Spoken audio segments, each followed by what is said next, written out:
हैं जो केसरिया लहराते देख रहे हैं और अपने प्यारे रघुनंदन को मंदिर आते देख रहे हैं। हम वो किस्मत वाले हैं जो केसरिया लहराते देख रहे हैं और अपने प्यारे रघुनंदन को मंदिर आते देख रहे हैं भाई साहब। और वो 2 कौड़ी का पाकिस्तान जिस पर कविता नहीं पढ़ूंगा, पढ़ना भी नहीं चाहिए, ये पढ़ दिया। वो कहते हैं क्यों यार, कुछ लोग भारत के लोग कहते हैं कि यार पाकिस्तान के साथ बातचीत करो। पाकिस्तान के साथ बात क्या करें, वो 25 करोड़ का देश, भारत 125 करोड़ का देश।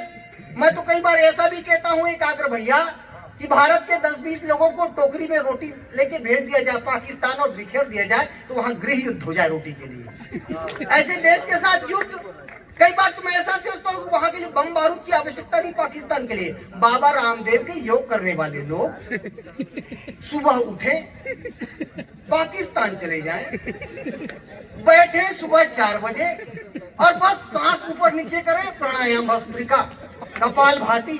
पाकिस्तान में ऑक्सीजन कम हो जाए, दम घुट के मर जाए। ऐसे देश पर क्या कविता। लेकिन भारत के कुछ लोग कहते हैं यार पाकिस्तान के साथ बात करो। पाकिस्तान के साथ क्यों बात करें? मेरी सहमति किसी सरकार के लिए नहीं है, मैं किसी सरकार का साल ओढ़ के खड़ा नहीं होता। लेकिन इस बात से मेरी पूरी सहमति है, इस सरकार ने यह कहा कि जब तक पाकिस्तान आतंकवाद को बंद नहीं करेगा तब तक भारत उसके साथ कोई बात नहीं करेगा। और सरकार की अच्छी बात पर सहमति होनी चाहिए। मैं क्यों बातचीत करें? भगवान राम को आपको याद है, मैं उदाहरण देना चाहता हूं। आप रामायण पढ़िए, सारे चीज के उदाहरण आपको मिल जाए। सीता की खोज के लिए भगवान राम जा रहे, समुद्र के किनारे गए, बोले भगवान सागर जी मार्ग दे दीजिए। निहारिका दीदी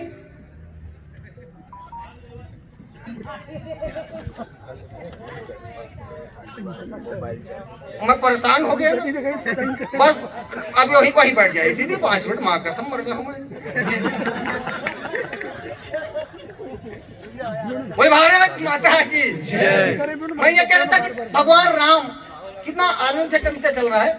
भगवान राम जा रहे सीता की खोज के लिए, समुद्र के किनारे कहेगा भगवान मार्ग दीजिए, सीता का ढूंढ के लाना है। सागर ने मार्ग दिया नहीं दिया। विनय न माने जलधि जल गए 3 दिन बीत, बोले राम सको तब भय बिन होए न प्रेत। तो विनती करते थके राम जी सागर जल लहराया था, विनती करते थके राम जी सागर जल लहराया था। तब जाकर के प्रभु राम ने अपना धनुष उठाया था। तो शांति का प्रस्ताव हमेशा सुखद परिणाम नहीं देता। पाकिस्तान के संदर्भ में है कि शांति का प्रस्ताव हमेशा सुखद परिणाम नहीं देता। नाग हमें मृत्यु देता है, जीवन दान नहीं देता। तो शिशुपाल घर सम्मुख हो तो, शिशुपाल घर सम्मुख हो तो चक्र चलाना पड़ता है, और शास्त्र समझना है तो फिर शस्त्र उठाना पड़ता है। शास्त्र समझना है तो फिर शस्त्र उठाना पड़ता है। मित्रों, अपनी एक कविता पढ़ता हूं, अपना स्थान ग्रहण करता हूं। चूंकि मैं, पता है पीछे वाले लोग सोच रहे होंगे, बोला था 10 मिनट, पढ़ दिया 15 मिनट। एक कविता पढ़ता हूं। अब यो कविता तिरंगे पर, जो मैं हर मंचों पे पढ़ रहा हूं, खूब आशीर्वाद मिल रहा है। तिरंगे की भूमिका बस इतनी है। अनेक कवियों ने तिरंगे पर कविता लिखी, मेरी एक कविता है। तिरंगे की कविता भूमिका ऐसी है कि 2 देशों के बीच बड़ा युद्ध चल रहा है। एक तरफ खड़ा है यूक्रेन और एक तरफ खड़ा है रूस। दोनों का युद्ध बहुत समय से चल रहा है, लेकिन एक समय ऐसा आया कि 22,000 भारत के नागरिक दोनों देशों में फंसे हुए हैं। कविता कहां से निकलती है आप सोचना कभी के हृदय में। तो भारत के, तय चुप रहा मोर बाप, तिरंगे पर कविता। एक बार ताली हो जाओ भाई के लिए, बहुत अच्छी कविता सुन रहे हैं। तो 22,000 भारत के भाई, भारत के लोगों को सुरक्षित निकाल के लाए। तो भारत के प्रधानमंत्री ने यूक्रेन के राष्ट्रपति से बात की और रूस के राष्ट्रपति से बात की।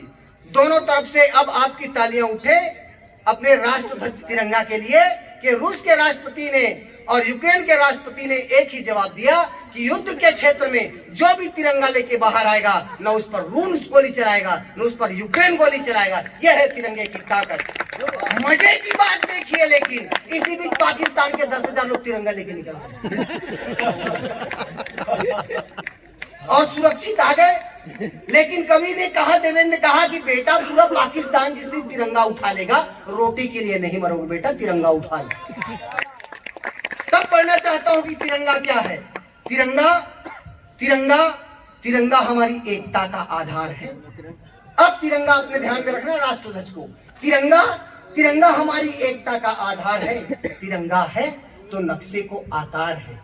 बहन का सुहाग, माँ की उम्मीद, भाई का बल, पिता का हर सपना साकार है।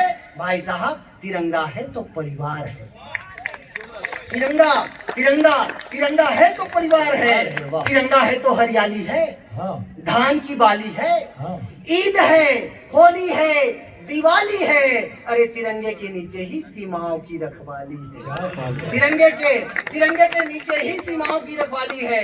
इस कविता का एक प्यारा सा बंद जिसे मैंने बड़े मन से लिखा है, और मुझे पूरा यकीन है कि आप तालियां नहीं रोक पाएंगे इस बंद पर, कि तिरंगा तिरंगा कोई आम झंडा नहीं, तिरंगा कोई आम झंडा नहीं, ये जीवन की रेखा है।